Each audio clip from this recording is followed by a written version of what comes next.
Assalamualaikum warahmatullahi wabarakatuh. Alhamdulillah rabbil alamin, hamdal hamidin, hamdal mustaghfirin, hamdan yuwafi ni'amahu wa yukafi'u mazidah. Amma ba'du.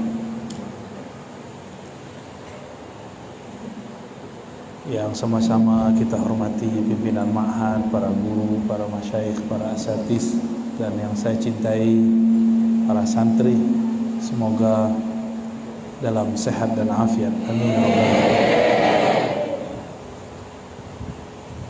Waktu kita pendek, saya langsung baca hadis aja ya.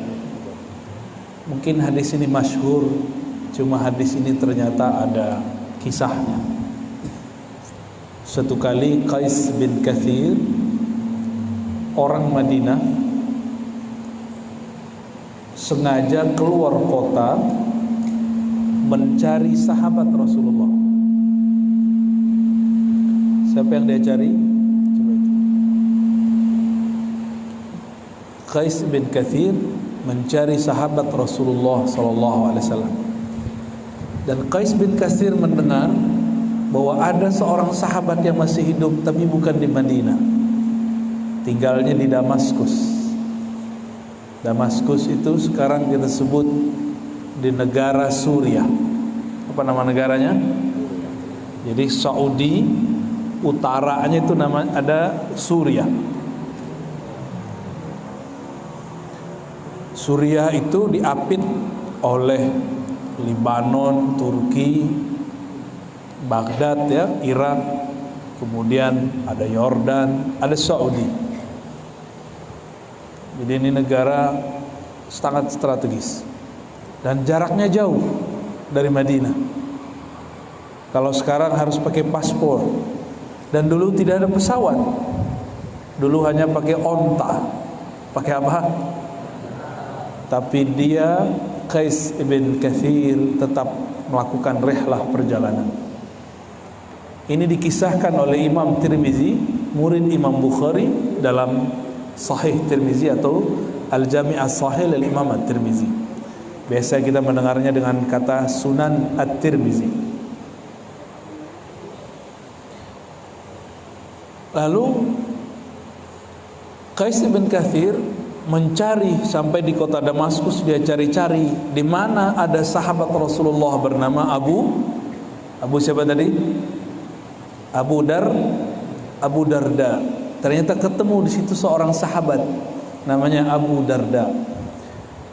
Abu Darda itu kalau di masa-masa belakangan mirip-mirip pengarang Ibnu Athaillah, pengarang hikam.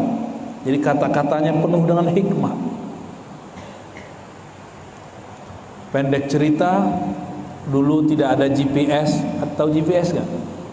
Dulu nggak ada GPS. Cuma di zaman itu semua orang mengenal. Kalau ada sahabat Nabi, pasti semua sekota itu kenal. Oh, Abu Darda, kampung sebelah gitu. Maka dia cari, habislah waktu sekian minggu, sekian hari. Sampailah di tempat pengajiannya Abu Darda. Lalu Ibnu Katsir ini mengatakan, ji'tuka min Madinatir Rasul sallallahu alaihi wasallam. Aku datang kepada engkau wahai Abu Darda dari kampung Rasulmu sallallahu alaihi wasallam. Untuk apa? Untuk mendengar hadis-hadis Nabi yang pernah dulu engkau dengar dari Rasulullah sallallahu alaihi wasallam. Ma ji'tuka li hajatin. Aku datang bukan mau hajat, mau bisnis, mau kawin lagi. Karena perempuan dari Damaskus kulitnya lebih bening daripada perempuan yang ada di Mekah, Madinah. Lebih putih-putih. Kata beliau, saya datang bukan mau cari kawin, bukan mau cari akhwat, bukan mau cari santri putri, bukan. Ya, kayak kalian yang modus ya. Tapi betul-betul hanya ingin belajar. Kalau anak-anak muda sekarang ada namanya hijrah. Tahu hijrah nggak? Kalau kalian nggak perlu hijrah, udah bener kok agamanya. Mau hijrah apa lagi? Yang hijrah itu yang dulu pernah gelap, tapi ada yang pura-pura hijrah biar dapat ikhwan hijrah. Yang akhwat pura-pura hijrah biar dapat ikhwan hijrah. Yang ikhwannya juga sama, pura-pura hijrah biar dapat akhwat hijrah. Akhirnya ketemulah orang pura-pura dengan yang pura-pura. Sama-sama di prank. Tahu di prank nggak? Seorang tabi'in ini, Qais bin Katsir, mengatakan, "Ma ji'tuka li hajatin." Aku datang murni pengen belajar. Maka Abu Darda mengatakan, memuji dia dengan membacakan hadis. "Wahai Tuan, aku mendengar Rasulullah SAW bersabda." Hadisnya pasti sudah tahu. "Man salaka tariqan yaltamisu fihi ilman." Tapi kalimatnya beda dengan Sahih Bukhari. Kalau di Sahih Bukhari, sahalallahu. Kalau di riwayat Imam Tirmizi, salakallahu lahu tariqan min turuqil jannah. Siapa yang keluar, salik, suluk, menempuh jalan, ditinggalkan kampungnya, rumahnya, ditinggalkan hobinya main game, hobinya main-main. Betul nggak? Ini pada hobi main game kan? Wah, wajahnya suka main game kok, ya. Suka nonton, kelihatan kok. Terus ditinggalkan itu untuk apa? Yaltamisu bihi ilman, untuk mencari ilmu. Benar? Keluar dari rumah karena dipaksa bapak ibu ya? Enggak kan? Kalau yang enggak, perkuatkan, ya. Kalau yang tadi karena dipaksa orang tua, sekarang luruskan niatnya. Bukan lagi karena dipaksa orang tua. Coba kalau kalian nih, seumur kalian main game, seumur kalian banyak nonton, nanti segede saya jadi apa? Mau jadi apa? Mau ngelawan Dajjal?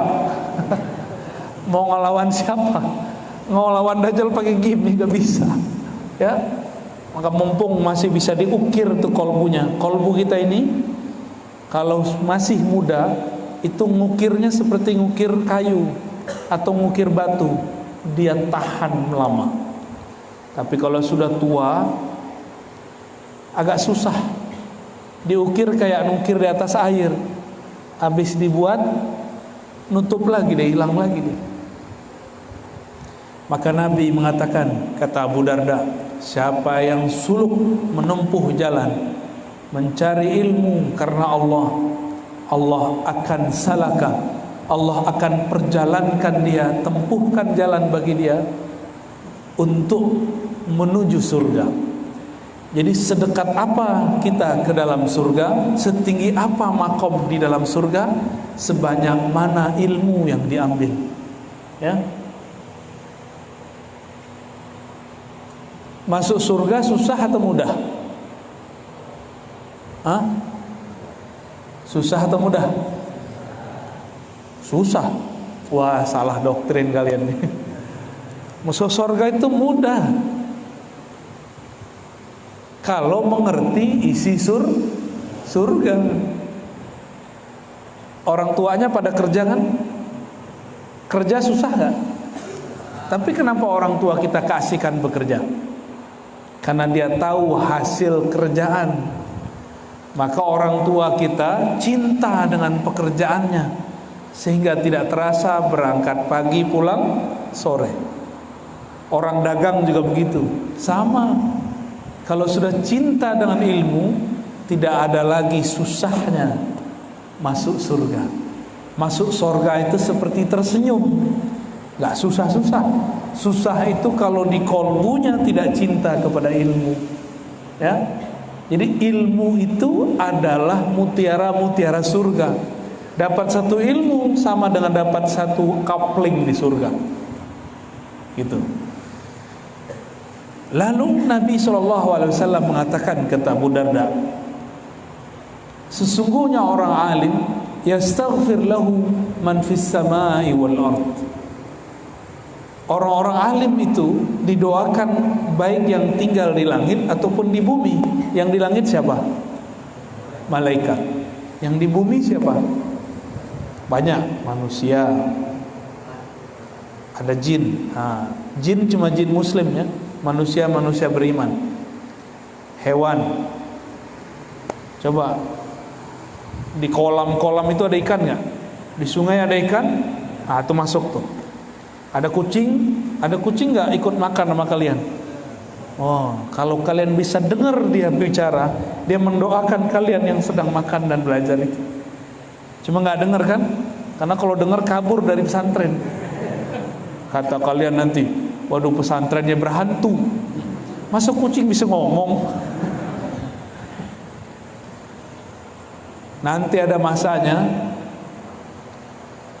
orang-orang beriman diizinkan Allah berbicara dengan alam. Bisa bicara sama pohon, bisa bicara dengan ikan, dengan hewan, bisa semua. Tapi nanti ya, sekarang belum. Kalau iya nanti nggak mau ngaji. Ustadznya juga bisa ngomong, aku bisa ngomong. Kan jadi nggak seru ya. Dan di situ disebutkan hatal hitan fil bahar. Bahkan ikan di laut itu minta ampun untuk orang yang sedang belajar. Jadi kalian ini sadar atau tidak, namanya disebut-sebut oleh ikan, oleh hewan-hewan. Kutu masuk nggak kutu? Semua yang bernyawa pasti mendoakan orang yang belajar. Ya. Apalagi yang ngajar, apalagi yang ngajar. Maka di hadis ini disebut alim. Yastaghfir lahu man fis samawati wal ard.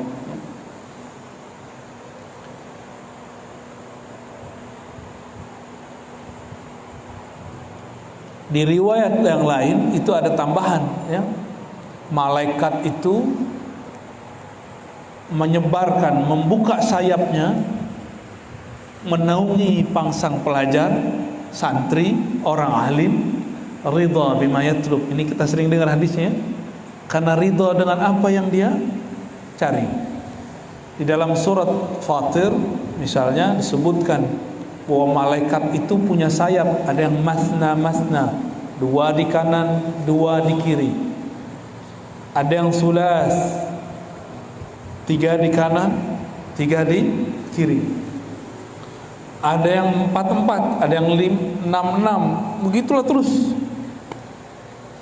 Semakin banyak zikir malaikat itu, semakin banyak sayapnya. Dan malaikat yang paling banyak berzikir adalah Sayyidina Jibril alaihis salam. Maka Allah muliakan Sayyidina Jibril dengan sayap lebih dari 300 di kanan, 300 di kiri. Jadi Sayyidina Jibril satu sayapnya itu sudah pindahnya cepat kilat. Kalah jin, kalah iblis. Iblis punya sayap sebanyak Jibril, tapi sudah patah sayapnya karena Allah sudah melaknatnya. Ya. Itu malaikat semuanya yang bersayap itu mendoakan kalian. Gimana kira-kira? Dia kepakkan sayapnya sengaja untuk menghibur, menyenangkan hati para santri. Maka kalau adik-adik itu tulus kepada Allah, belajarnya penuh cinta, mencintai guru, mencintai pelajarannya, itu doanya akan ada mujarabnya. Mujarabnya gimana? Belajar 1, ngertinya 3. Belajar 3, bisa fahamnya 10. Itu ciri-cirinya tuh. Itu ciri-ciri orang yang dapat ketetesan doa malaikat. Ciri-cirinya itu ya.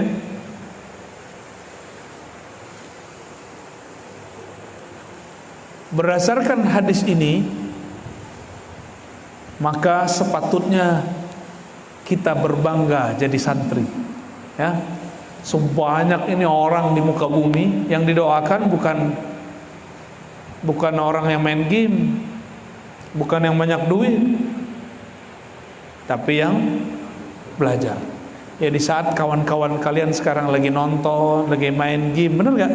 Coba lagi musim libur pulang, pasti main game. Saya jamin. Kalau nggak nge-game, YouTube, yang YouTube nonton. Kalau enggak main begitulah terus. Imam Nawawi yang menulis kitab Arba'in, ya, di sini belajar Arba'in, ya belajar ya. Beliau itu ketika kawan-kawannya main, nama kecil beliau Zakaria. Siapa nama kecilnya? Zakaria alias Nawawi kecil. Kalau kawan-kawannya main, dia coba main, tapi hati gelisah. Apa dalam batinnya? Mal khuliqtu lihaza. Aku tidak dicipta untuk main-main. Aku dicipta untuk ilmu. Ternyata kita belajar sifat 20. Salah satu sifat Allah adalah ilmu. Maka orang yang mempelajari ilmu, dia sedang memegang, mempelajari salah satu sifat Allah Subhanahu wa ta'ala. Senang nggak dicari tahu namanya ama akhwat, ama banat, santri purti? Senang nggak? Senang. Itu kita ini senang, narsis, dicari-cari orang, dikenal orang, kita senang. Allah maha senang jika nama dia dicari-cari, jika nama sifatnya dipelajari. Allah sangat senang, ya. Dan seperti yang kami sebutkan tadi, kita perlu berbangga. Kenapa? Di saat semua orang sibuk dengan dunia, kita sibuk dengan pemilik dunia. Maka benarlah kata Nabi, kullu ma fid dunya mal'un wa mal'unun fiha. Semua yang di dunia itu terlaknat, terbuang, dan semua yang di dalamnya terlaknat dan terbuang, kecuali beberapa hal. Zikrullah, ya. Apalagi silaturrahim, majlis ilmu, ya, al-alim wal muta'alim, ya. Orang-orang yang belajar ilmu. Jadi majlis kita ini bukan majlis yang mal'un. Lawan dari mal'un marhum. Marhamah. Apa arti marhamah? Yang dirahmati. Mal'un yang dilaknat. Oleh karena itu malaikat, kalau ada orang ngaji, belajar, baca kitab kah, baca tafsir kah, baca hadis, itu malaikat doa, Allahumma arhamhu, ya Allah rahmati dia, ya Allah sayangi orang ini. Senang nggak kalian dapat kabar itu? Ya, di saat orang tua kita susah di rumah, kita didoakan. Itu yang dapat doa bukan hanya kalian, berikut orang tuanya, berikut gurunya, berikut bahkan yang masak, yang nyuci, dapat semua. Ini santri sekarang nyuci nggak Ustaz? Nyuci ya, alhamdulillah masih. Kalau zaman kita dulu kan nyuci sendiri, masak sendiri. Sekarang masak dimasakin ya. Ya masih mending lah ya. Nggak usah bawa ke laundry, cuci. Belajar dulu jadi orang sederhana. Saya sampai mahasiswa S1, saya masih nyuci sendiri. S2 sudah ada mesin cuci. Udah beda ceritanya, karena sudah ada pasangan, ya. Dia capek, kita taruh ke laundry. Sudah beda nasibnya, udah jadi guru saat itu. Tapi sebelum masa enak itu muncul, walaupun kalian di rumah nih orang kaya, di rumah nih anak sultan, gaya ya. Di sini jangan bawa-bawa itu. Di sini jadi santri. Di sini jadi murid dari guru kita. Ya. Cari perhatian di luar sana makruh, tapi cari perhatian guru itu sunnah. Ya, kalau guru senang sama kita, ilmu ngucur terus walaupun badung. Ya, badung-badungnya santri dirahmati, didoain malaikat. Kalian kalau badung, ya carilah biar guru seneng, pijit ke gurunya, ya. Bawainlah apa supaya ketutup badung kita. Tahu badung nggak? Nakal, kan? Kita ini susah diatur. Maka saya melihat santri-santri yang berkhidmat kepada gurunya, meskipun otaknya agak lelet dikit, agak loading, lola, tahu, kayaknya susah gitu. Tapi jika dia khidmat kepada gurunya, Allah berkahi hidupnya bahkan sampai mati. Ya. Hadratus Syekh Hasyim Asy'ari datang ke Syekhana Khalil Bangkalan, Madura. Sampai di sana nggak disuruh ngaji, disuruh bertani. Terima nggak beliau? Terima. Karena murid di hadapan guru seperti budak, seperti jenazah, seperti orang udah mati sebenarnya. Filosofi ini dipakai oleh Ahlul Quran, maka jadi hafiz dia. Dipakai oleh hadis, maka mereka jadi muhaddisun. Dipakai oleh para sufi, maka mereka jadi wali Allah. Tapi biasanya yang dibuli ini para ahli zikir ini. Masa kita disebut sebagai bangkai, sebagai jenazah di depan guru? Oh, berarti dia nggak terima adabnya Ahlul Quran. Dalam kitab-kitab Adabul Quran, adab talibul ilmi, adab hamil Quran, itu disebutkan seorang murid di depan gurunya seperti jenazah di depan yang memandikannya. Terserah mau dibolak-balik apa. Ya, zaman sekarang udah nggak zamannya dipukul-pukul ya, Ustadz ya. Wah, udah zaman kami dulu disuruh dipukul, diguling-guling, push up satu tangan, ada dulu. Tapi kami nggak cengeng. Tulisan kita nggak benar, dilempar. Dulu begitu. Sekarang kalau kita begitu, orang tua santri ngamuk-ngamuk. Ya. Lah dia nggak pernah nyantri, urus pesantren. Akhirnya mohon maaf, santri-santri sekarang manja-manja, ya. Cemen, tahu cemen nggak kalian? Nanti baru keluar dikit, selok sama jamaah tersinggung, karena nggak pernah dibanting-banting sama gurunya, mentalnya nggak pernah diadu-adu sama gurunya. Guru sekarang udah nggak enak, mau menghantam-hantam murid tuh udah nggak enak. Ya akhirnya adonan nggak bagus-bagus amat jadinya. Ya. Oleh karena itu, kalau ada program-program riyadhah Senin Kemis, ambil. Ya, ada program tahajud malam hari, ambil. Itu ganti daripada gambar-gambar masa lalu. Ada program khataman, ambil. Jadi kita capekkan badan ini, jiwa ini dengan cara berlatih sampai dia disiplin.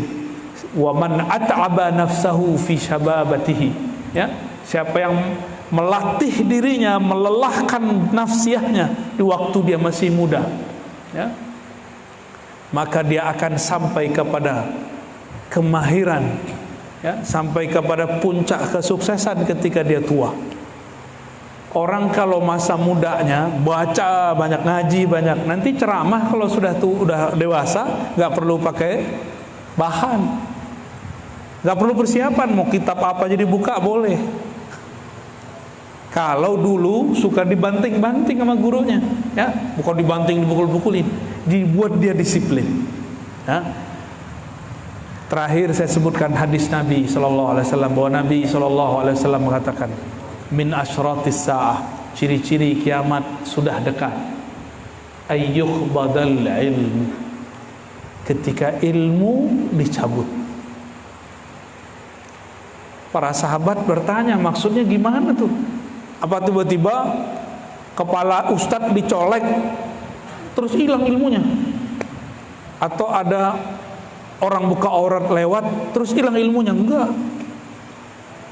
Ilmu dicabut biqabdil ulama, dengan banyaknya ulama yang meninggal. Benar gak banyak ulama yang meninggal? Tapi gak usah sedih. La takhafu wa la tahzanu. Katakan kepada Allah, katakan kepada umat, ya Rabb, jadikan kami pewaris ulama-ulama yang telah Engkau panggil. Wahai umat, tunggulah kami sedang belajar disiplin mendidik jiwa kami. Ya, saya doakan kita semua semoga menjadi ulama-ulama rabbani, ulama wali, amin ya rabbal alamin. Ala hadhihi niyya wa likulli niyatin salihah.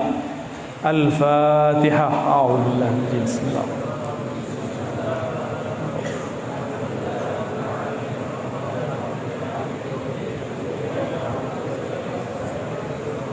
Ya. Suratul An'amta 'alaihim.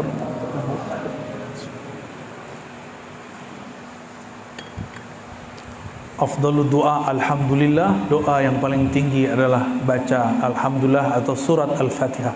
Semoga dengan demikian Allah angkat derajat kita semua, Allah bukakan hati kita semua, ja'alana minal ulama wal awliya, amin ya rabbal alamin. Demikian dari kami. Habis ini masih ada acara, nggak usah salaman ya, cukup di hati ya. Assalamualaikum warahmatullahi wabarakatuh.